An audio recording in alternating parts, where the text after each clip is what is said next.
who had cheated death in the cemetery outside Goodsprings cheated death once again, and the Mojave Wasteland was forever changed.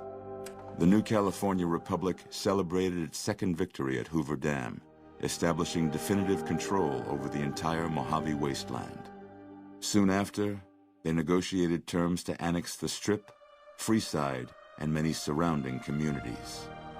The Mojave Wasteland, at long last, had entirely fallen under the NCR's banner. The Courier, fair and even-handed in his dealings throughout the wasteland, was honored by the NCR for his support of the military at Hoover Dam. He was presented with the Golden Branch, the highest civilian decoration given by the Republic. Tabitha and Rhonda went east, through Caesar's Land. Occasionally, tales of their exploits found their way back west, though few believed them. Eventually, the stories concerning the duo were collected and published, and proved to be quite popular with children. With the help of the Gunrunners, the Boomers developed a healthy trading relationship with the NCR. Eventually, the Boomers began wandering out into the wasteland while still preventing outsiders from entering Nellis. The Brotherhood and the NCR in the Mojave Wasteland declared an official truce, despite continued hostilities between the two in the West. As per their agreement, the NCR handed over all suits of salvaged power armor, and in return, the Brotherhood helped patrol I-15 and Highway 95. Their leaders destroyed by the Courier, the fiends scattered throughout the wasteland. Without the organization of Motor Runner, Cook, Violet, and Driver Nephi, they were easy prey.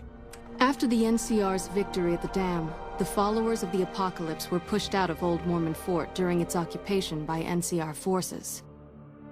NCR further encouraged them to leave Outer Vegas entirely, and the followers had no choice but to comply.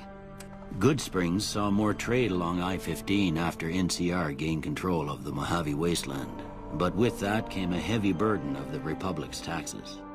Some old-timers, unable to handle the cost, were forced to move on, grumbling all the while. After their suicidal last stand at Hoover Dam, the Great Khan ceased to exist as a tribe. The few surviving members dispersed, joining up with other tribes and gangs across the Mojave, and quickly forgot their heritage. Thanks to the Courier and Lily, a cure for the Nightkin's schizophrenia was found shortly after Dr. Henry's experiment concluded. Nightkin and other super mutants in the wasteland flocked to Jacobstown, and the town became known as a haven where a mutant could find peace. Lily continued to take her medicine at half doses, and although she remembered her grandchildren, her mind remained muddled and confused. Eventually, she parted ways with the Courier and traveled west, seeking the remnants of her past. After the NCR victory at Hoover Dam, the temporary truce between them and the Kings blossomed into a full-scale relief effort for the people. While the NCR made repeated entreaties that Freeside join the Republic, the Kings steadfastly maintained their independence.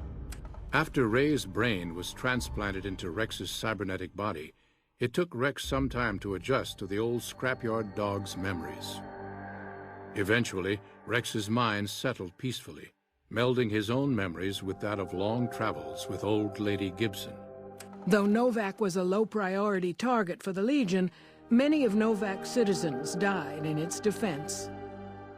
In the weeks that followed, several Bright followers returned to Novac to help restore its defenses, allowing it to remain independent of NCR. With the dam firmly in their grasp, the NCR turned its attention towards wresting the correctional facility from Powderganger hands.